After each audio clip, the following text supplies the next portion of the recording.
those of you who've been following this hydraulic bed build have seen this familiar face behind me quite a bit. I'd like to introduce you to Mark.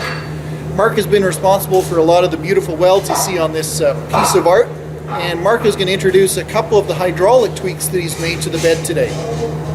What happens is when you actually let the line out, because it's being driven by a hydraulic pump over there, it actually would start to freewheel because of the pressure and the actual weight and the inertia coming against it.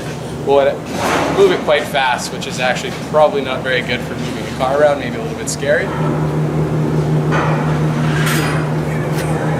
So what we did is we installed actually kind of a flow regulator. And what it is that there's actually a one-way valve on the one side and a needle valve on the other side. So the result being that if the fluid were to travel inwards, it's actually going to travel to the least passive resistance, being that the ball bearing will be seated. It'll actually go through the needle valve, and you'll have the ability to control the amount of flow going, meaning to control the actual speed of the ramp coming down. So that being said, the fluid coming back through the other way, which would actually retract the platform, being that that's a one-way valve, it's actually going to push that ball bearing out, and it'll be free-flowing the other way, being that it'll be the exact same speed coming up. It won't be restricted whatsoever by this valve right here.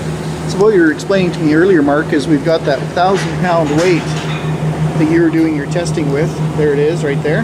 Yeah. And, you know, what you wanted to do was kind of future-proof this bed, that if we had a light vehicle that we might put on there, or a heavy vehicle or two Harleys, that this way the rate of descent is going to be controlled no matter what we put on top of that bed and slides down.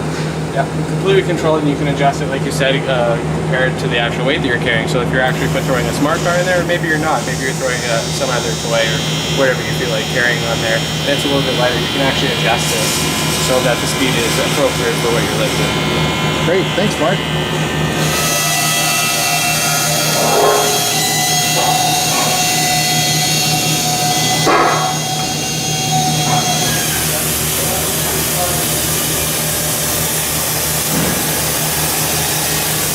Maybe put it along to one side to show you.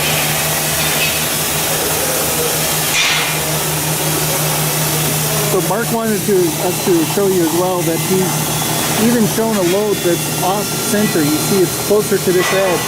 He's done a little bit of support so that we can have weight not exactly centered on the bed, and it maintains its shape and orientation for when it comes down.